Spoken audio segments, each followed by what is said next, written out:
if you had any interest in this sort of issue, you would actually remember and listen to what I was telling you. Well, you don't. It now. Should there not be a campaign? No, you haven't. What have I said? No, you haven't listened to me! Okay, let me tell you. You have not listened! Shall I feedback what you've told? No! You have not listened! Right. You have not listened! So a good woman is dead! Maybe. Content over everything! Do you know about the Church of It's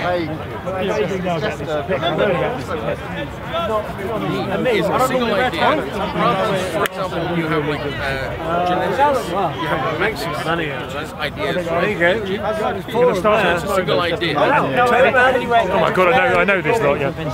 I know we're being Hi there, how you doing? You alright? It's an idea. Togged up today, aren't you?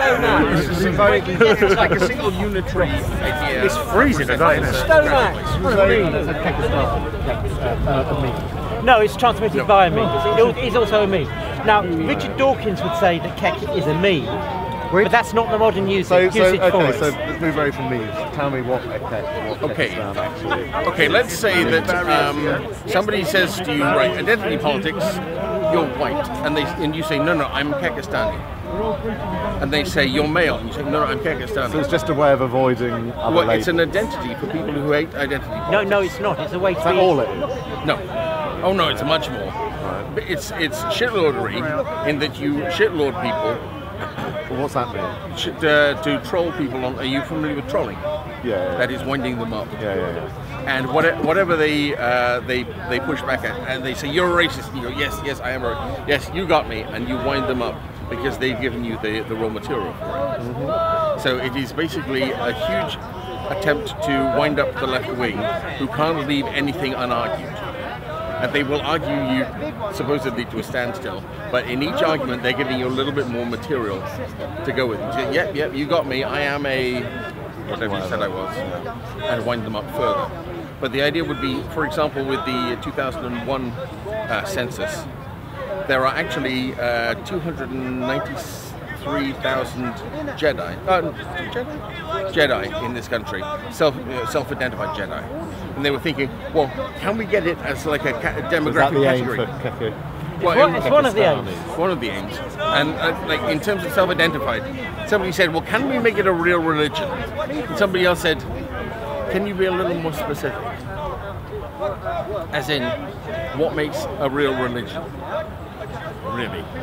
And so they, good point. So they actually have like a number of people from the Sutherland police force. There are 8 members of the Southern Police Force who are officially Jedi, and all of these, all the way through. So there are actually more Jedi in the UK than there are Jews, or Latter-day Saints, or whatever it is. So this was basically everybody's attempt to fuck around with the process, because they put in. It's also an ethnicity. Yeah, and it is an ethnicity, which isn't an ethnicity. Come out on the census form. Is there another? Well, they put in one section into the census form which wasn't mandatory, and they put your religion here. People put down Jedi, just because it's so rude. So there's an open box. It's so rude to ask somebody British what their religion is that you're allowed to give a facetious answer. Right. So everybody put down, yes, I'm a Jedi. Why do you ask? Now, it's the idea of an ethnicity. It's metaphysics, not a race. And we know what that links into, don't we? But it's just the whole idea of Kekistani. It actually came from a YouTube hangout with a number of people who were from the atheist and skeptical community, who were saying, we hate the whole idea of identity politics. How do we construct something that is the absolute antidote, the absolute anathema of identity politics? Mm-hmm. And the idea is that it's an inclusive but unitary identity. So it's your religion, and it's your ethnicity, and your gender, and your gender preference. My gender preference is Kekistani. I find other Kekistanis attractive. My gender, and let's face it, until 15 years ago, gender was only to do with linguistics. It was to do with the gender of words. Le table, or lavash, whatever it is, lavash. and the idea that a table would have any particular gender. It was only logistics, and basically gender is your opinion. What you find attractive, what you identify as. It's not based in reality, and the idea of basing public policy and law on the basis of your opinion, very dangerous. So the idea of constructing, they actually threaded this idea together, partly drunk, and they said, right, we're going to have this fictitious pre-existing land called Kekistan, and we have Normistan, so these are the people Normistan, these are the normies. This is Normistan. Well, basically the reason the diaspora happened in the first place is a very, very treacherous attack from Kekistan and Normistan, a pincer attack, and this took away our homeland.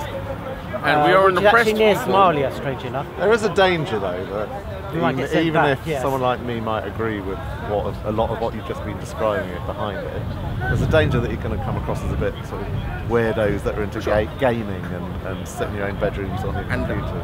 And now, you see, we are an oppressed minority, and people keep on making aspersions that we are neckbeards and we wear fedoras, obviously woolly hat and fedora. And when I say I'm a Kekistani, and people say, don't be ridiculous, that demonstrates that I am an oppressed minority. Because you're oppressing me. It simply means it's the only way a white person can claim any form of privilege. Oh, do you have to be white to be Kekistani? No, you don't have to be, but the great thing about it is every Kekistani is equal. Now the problem is, of course, in normal society, people are treated differently legally depending on their race. And for instance, you had gender protected preference. people. Yes, you do. You have basically under the hate speech laws. When was the last time you got on paper, hired? they cover us all. When was the last time you got hired on as a minority? You need to be a protected person. No, you understand this. You have to listen and understand this. You need to understand what a protected person is. I know fully well what protected characteristics. No, a protected person. If you're a protected person, it's someone with protected characteristics. Someone with a protected group. Now that could be the legal terminology is protected characteristics. Yeah. You have gender. That could be a gay person, for instance. It can be. But you can't say the person is a protected person. Male is too large a group, but disabled male would be a protected group. In order to be maleness is a facet of a protected characteristic. Whiteness is a facet of a protected characteristic.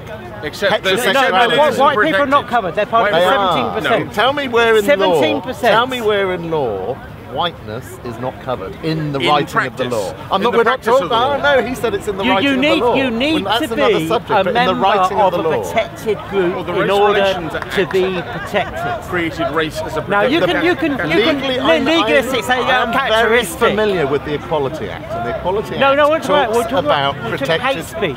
Hate speech. Oh, in order for something to be hate speech, it must be directed at a protected group. Now that could be a gay person, it could be a black person, or whatever. What are these? Where's this list of protected groups? Heterosexual white people. Now the great thing about it, you're talking about practices. You're not talking about legal black and white regulations and acts.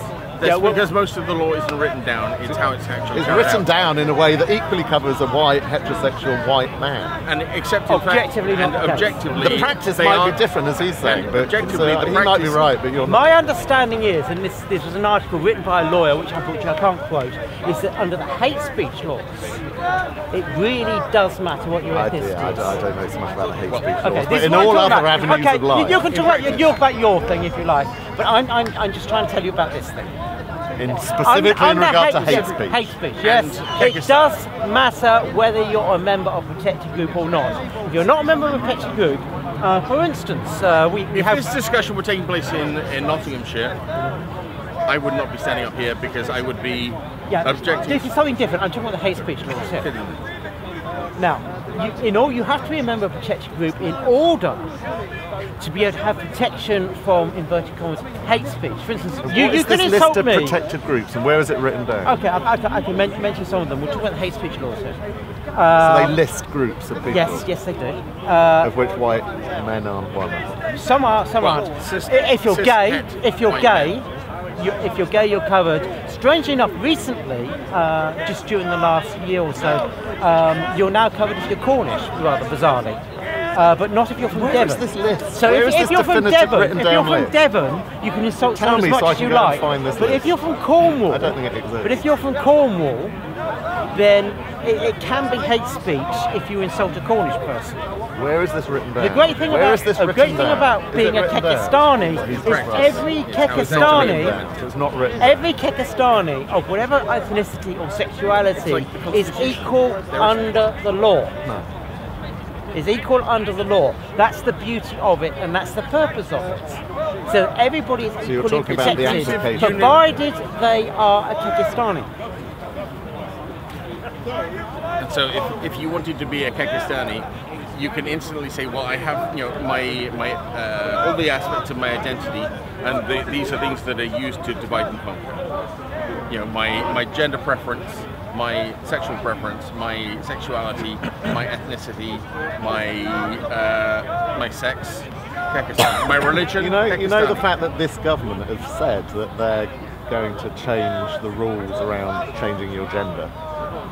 So currently it's quite a rigorous process, but what Theresa May is proposing is to really lower the threshold, the bar of the requirements of what you need to do to change your gender.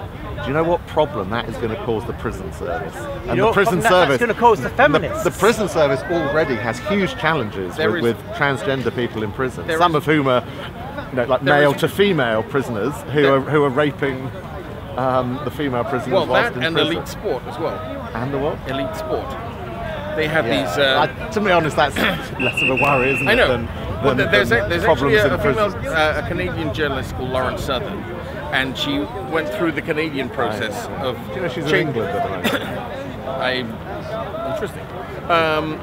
She was outside the East London Mosque. She went through the Canadian process of changing her ID with her doctor, and then with the driver's license people to say that she was male. And interestingly, right outside the deplorable, which was the celebration of Trump's election, where all the centre-right journalists went, she actually had an argument with an intersectional feminist who was arguing with her, and she said, "Well, you've got a gown on. You're an attractive woman." She said, "What do you mean a woman? I'm a man.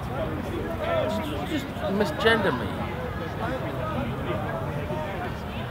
And you could see in real time this feminist shrink and start apologizing. "Oh, I'm terribly sorry. I misgendered you, but I didn't. You obviously, if you identify as a man, then it's fine. But you're wearing a ball gown and long blonde hair, and I just assumed."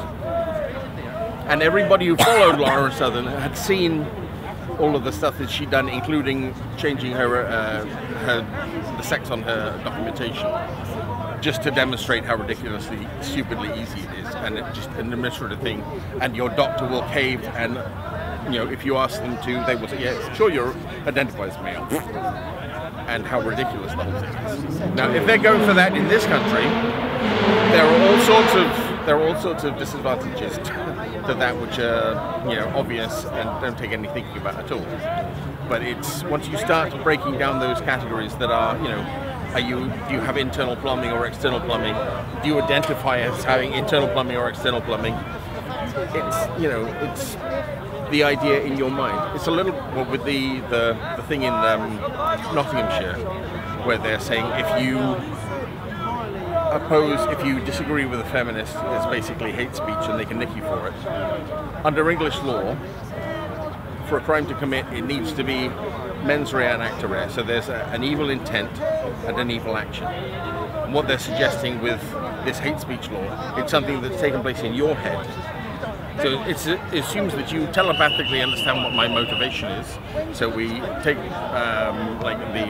the evil intent. You telepathically know that when I'm saying something, I'm speaking malice, and there's no objective act. So you're saying there's been a specific case in Nottinghamshire? No, Nottingham police decided to categorise disagreeing with a feminist or disagreeing with a woman as hate speech, and there have been about 30 arrests so far. Really? Is this online hate speech or Facebook? face-to-face? No, face-to-face hate speech. So, Because- message because to all we're in the a men out there in protected group, Nottinghamshire, that's what we're talking about. we can arrange sanctuary. But of course you can now, Theresa May gets her way, register yourself as a woman, so then it's illegal to disagree with you in any way. Or Right, it's when you say disagree with me, illegal to disagree with me object to or argue with you. yeah. about my gender. Whatever you like, because it's Not not really about took the anything. initiative because last the week. reason that I'm arguing You already took the Anything initiative. that I've you heard you might identify consider. yourself as a lesbian before. I have certainly heard. Anything that you might consider Very to be attractive lesbian offensive as and anything that you No, might consider to be distinguished. offensive. distinguished. A Distinguished. lesbian of distinction. But the idea is that if you have identified as female, and I am arguing with you, the only About possible that no aspect about of anything, the only possible interpretation that is available is that I am doing so out of hatred for your femaleness. That could never be the case, could it? So if, Oh, I've, absolutely. if, I've What could chose, if, possibly I've go cho- wrong? if I've chosen to be transgender and then we have an argument about whether I should vote Lib Dem or Labour, Then the that reason could never that be turned into Then the hate reason- against my trans Yeah, yes it could. gender. Yes it can. could. Yes it could. It does. That's the The point. reason that I would be How disagreeing can with any you. court in this land take such a claim seriously? No, You no, had a, no, you no, had a no. bit of a heated argument It's about the who Crown- to vote for at the next it's the Crown election, and you were doing that Prosecution because he was trans. The Crown Prosecution Service is obliged to take up any hate speech case and prosecute it. So if to- I'm the trans person, I and happen we're to know, debating I happen about. to know something very similar happened to. She was, well, basically her career was destroyed, and she had to do community service. She nearly went to prison, and now she's now dead But because if we- she killed herself. So this is real, and somebody died. Because of What I'm talking Disagreement. about. You need to start listening. But again, if you and I are having a heated argument about who to vote for No, at the you next can't election, just pass it for you- over. for- I've just for- given you an for- example when this has happened. Yeah. A good woman died. A good woman died who should still be with us. Because of what I'm telling you about. You didn't listen, but I'm going to say it again. Please listen this time. Are you going to listen or I'll not? try this time. Because, this matters to me, okay? Don't be so supercilious or whatever. Oh, I word forget it about is. it. You're not interested. You mind just close. You're a bit emotional. well, occasionally. He is somebody I happen to care about who is now dead. I am And emotional. they died because.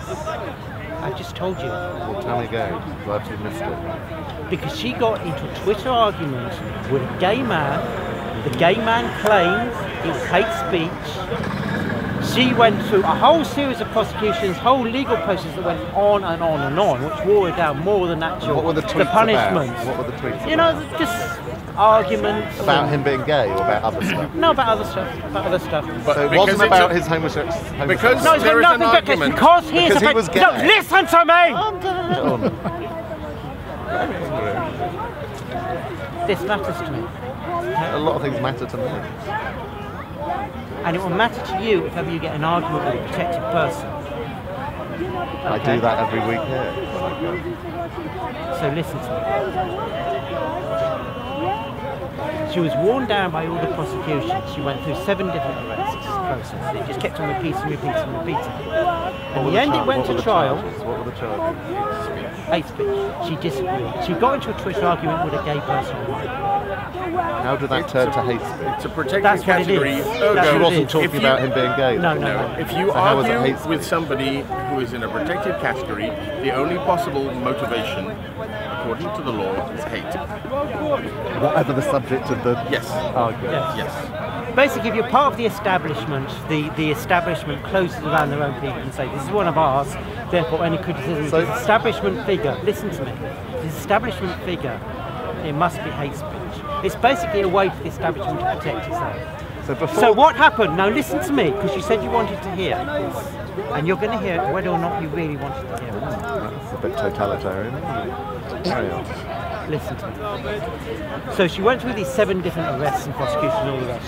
She went to court. That the prosecution wanted to go to prison for 3 years for a bloody tweet, for God's sake. Anyway, Can thankfully you there share was her name still some. so we can look this up? Are you happy to share her name? There is a small possibility she's still. I'll tell you why. Possibility she's still No, listen to me. alive. We were actually. Yes, she disappeared. She disappeared. I believe she's dead. The thing is, if you mention publicly any of the incidents connected with a hate speech prosecution, it's counted as a continuation of the original alleged abuse. Do you know the name of her accuser then, if we could look up the accuser rather than... I do, I'm not going to tell you. Why not? Come on, I've just told you why. There is a possibility, a small possibility she's still alive. But the accuser though? No, if you mention the case, it is a continuation of the alleged... Now get this straight, you're not stupid, so listen to this. It is a continuation of the alleged abuse. Understand, this is why this is never talked about. What is the continuation of the alleged abuse? Any mention of the it case. being discussed? Yes. Yes. So if I were to mention it now, it would be continuation of the abuse. If I were to mention it specifically. But that wouldn't affect her, that might affect you, not her. Anyway, this can be found out. It is available. All of this on the internet. There's nothing to No, it's not. It's not. No, it's not. Where is it? You're trolling me now, so I'm not trolling you. I'm trying to find out some background so I can follow it up and see what you're talking about. Somebody has died. Well, you just said that she might not have died. She's disappeared. I believe she's dead. I'm willing to bet a penny to a pound that she's dead. But you still won't name it? For her No, or him because or... there's a 1% chance that she's still alive. But And mentioning it in public is counted as a continuation of the alleged abuse. So I will not take that 1% risk. So should there not just be a to campaign satisfy for justice? your Should there not be a campaign supposed for curiosity, which is entirely fake. Because if you had any interest in this, sort of issue, you would actually remember and listen to what I was telling you. Well, I've You remembered don't. it now. Should there not be a campaign No, you for haven't. justice? What have I said? No, you that haven't this woman- listened to me! Okay, let me tell you. You have not listened! Shall I feedback what you've told? No! You have not listened! Right. You have not listened! So a good woman is dead! Maybe. You have not listened! Or you would not ask that stupid question because I've already told you the answer. I'm not going to be told by you anyway. Now, if you wanted to understand the underlying structure of all this, you would actually have to consult somebody who is in the legal industry and find out whether this was actually the case. Now, it's one of the interesting things. There are a whole number of people who come to us and say, "Well, that's obviously wrong," and I'd say, "Well, then why don't you go find out, prove it, come back and prove me wrong?" And they come back and they go, well, that's actually what you said was underselling it. It's actually worse than you said. Yeah, I know. Now, what if you choose to accept the challenge of going and finding somebody who works in this area and asking them whether that's actually a meaningful On the description. laws around hate speech. And cases that have occurred under it. All of that stuff. Crown Prosecution Service policy that they will, any domestic abuse incident, they will prosecute all the way through as far as they can, and they count. That's not hate speech, is it? That's another. No, that's another example where Crown Prosecution policy is a little bit hinky because they actually consider it to be a success if they prosecute it. Not that they prove somebody guilty of it, but they will fund any prosecution for domestic violence against a man. Now, there are actually problems here because if there is a domestic violence incident between a same-sex couple, if there is the abuser and the abused, if it's a female same-sex couple, there are no services for female abusers. So the abusive partner can't go and get abuser treatment because there are no services provided for abusive females. Right. And just if it's a same-sex male couple, there are no abused party services provided for gay men because they're men. Right? It doesn't matter who whether there is an abuser. You would have thought that if we're providing services for abused people and abusive people, Are the providers of those sorts of services for the men abusing women are they provided by charities? Generally speaking, by Women's Aid. It's the national charity.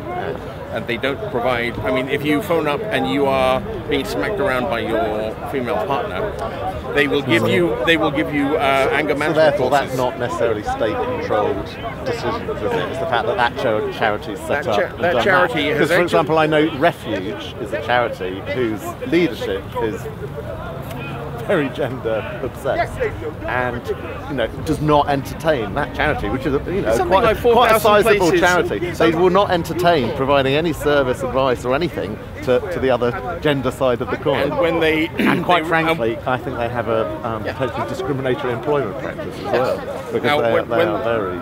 Now, when they start being threatened with their funding being cut because they won't provide services for both sides, they complain like crazy, but they don't. But that shows that at least someone has tried. Well, there is actually one organisation in Avon and Gloucestershire called Gender Free DV, who are providing gender blind services for domestic violence. And partly they lead with the fact that if it's a lesbian couple, one is an abuser, one is abused. And you need to provide abuser services for the abusive person and abused services for the abused person.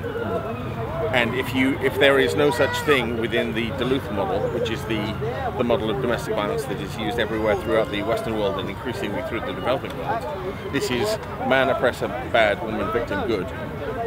If you're applying the Duluth wheel of pain to the whole domestic violence thing, then you aren't able to get appropriate services to people. And they're doing it as leading with same-sex couples being the. So predominantly, the problem you're discussing there is the problem of the people that are leading these sorts of charities being very blinkered and just focusing on. And it's the way the social services training. Like social worker training is provided within a very strongly politically indoctrinated environment. And there are some. The men's rights is constantly accused of not providing any services, but because we don't have billions of pounds of government money, we have to do it through, starting from a very, very low base. But of course, and against the institutional ideology. But I could say, or the government could say, or anyone could say, when you look at the numbers of abuse, the numbers 50-50. 70% of the time. You genuinely believe that 70% of the time that it is initiated unidirectional. So one person dominating, abusing the other person. If there's in the relationship. a non-abusive person and an abusive person, and it's one initiating violence against the other, 70% of the time, the violent person in that relationship is the female. And where are those stats from? That is the just trying to remember the acronym. Is it a British source? Is that British? Of the British population? Don't you have a duty to actually know the source of a quite strong? You made it quite a strong. Right. Okay. But you guys have been making these claims down here for years, and you've never. Why don't you just print off the quote and the source, and we can go and check it for ourselves. So what's the population, if you don't know the source? Is that Britain, Europe, London? This is the Europe. Domestic Violence Survey. This is an American... of the American population. Of the American population. 70% of domestic violence. 70% of of everybody, there is a male on female domestic violence counts for about 13% of domestic violence totally. Sorry, say that, male on female. Male on female. 13%. Yeah, and the Duluth model, which is the single model which is applies that model to everyone. And how are you defining domestic violence? Is that physical violence? What are the parameters, the definitions of violence for that statistic? The definition of domestic violence by the Centre for Disease Control in Atlanta. Physical violence. So it's physical violence. Now there are emotional bullying. Emotional, financial. So they're all encompassed. And is there any particular reason why you're going to an American source for this? Because the research hasn't been done here. Because it gets squashed. Squashed. There is some research, but the academic study on it hasn't been gone into in a huge amount of depth.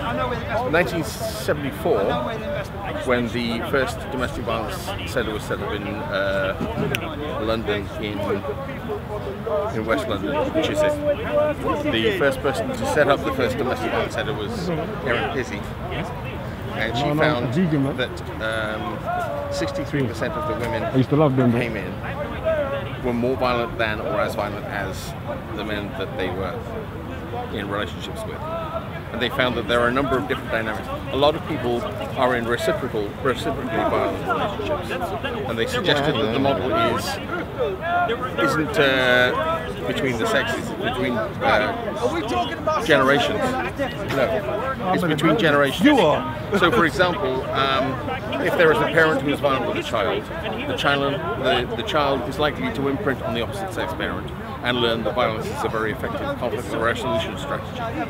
So in adulthood, they will find violent members of the opposite sex very attractive, and it's likely to be reciprocally violent. But, I mean, are you concerned about the gender differentiation of domestic violence, or are you concerned about domestic violence? Surely if we're concerned about domestic violence, we should look for solutions. You seem to be all about what happens is if you remove the external stress, the disguised female you take a whole contribution to family this into a domestic violence supportive environment with strong male and female role models, a lot of discussions of conflict resolution.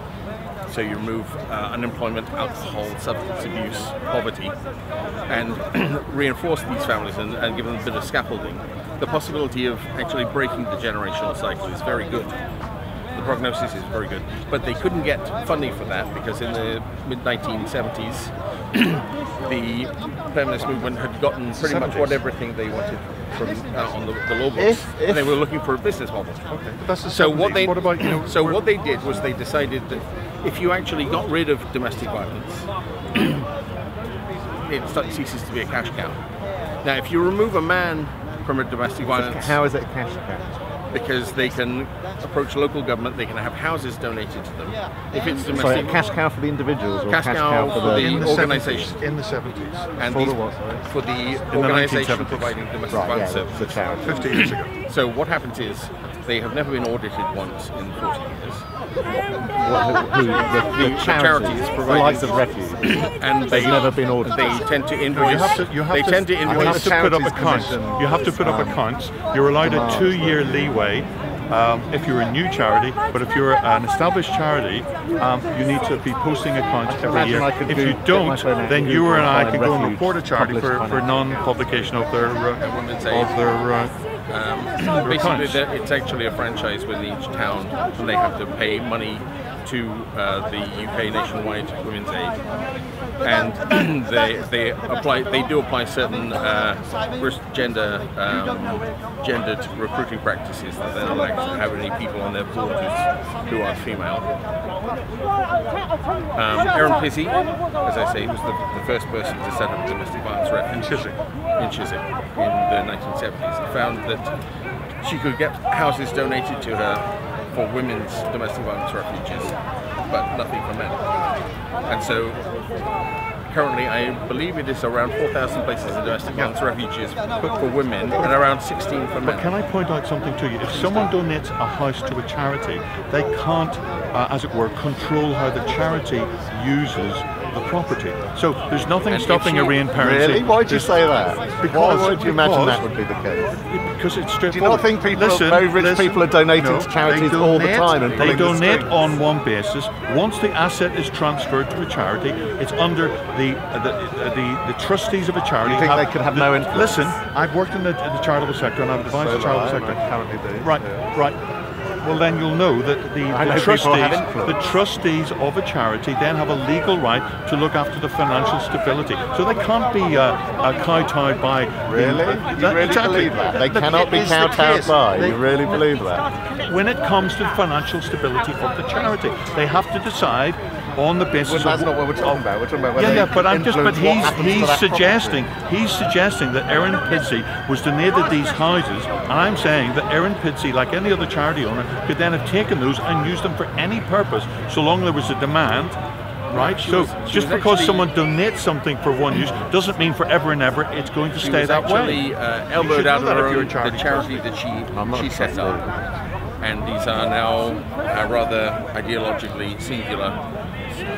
I know properties and they manage are gifted to charities, and sometimes with legally written conditions to the use of that property, for starters. So that's the legal, definitive black and white way it can happen. It can also happen informally through influence and if you give it to a certain charity, which does work in that particular sector. What you're denying is in when a push comes to a shove, that even if those legal stipulations are given, if push comes to a shove and it's a choice between the charity not servicing needs or going bankrupt, then they will go back to whoever donated and explain that. It's not as clear as you think. What happens now when the other part of the way this works? If you take a man who is supposedly violent, from a violent family, I'm going to film Uncle Jamal shouting. It doesn't stop it being a violent family. I didn't think you get any good. It was good. Yes, by your own effort, and that is, if you don't have that, I understand.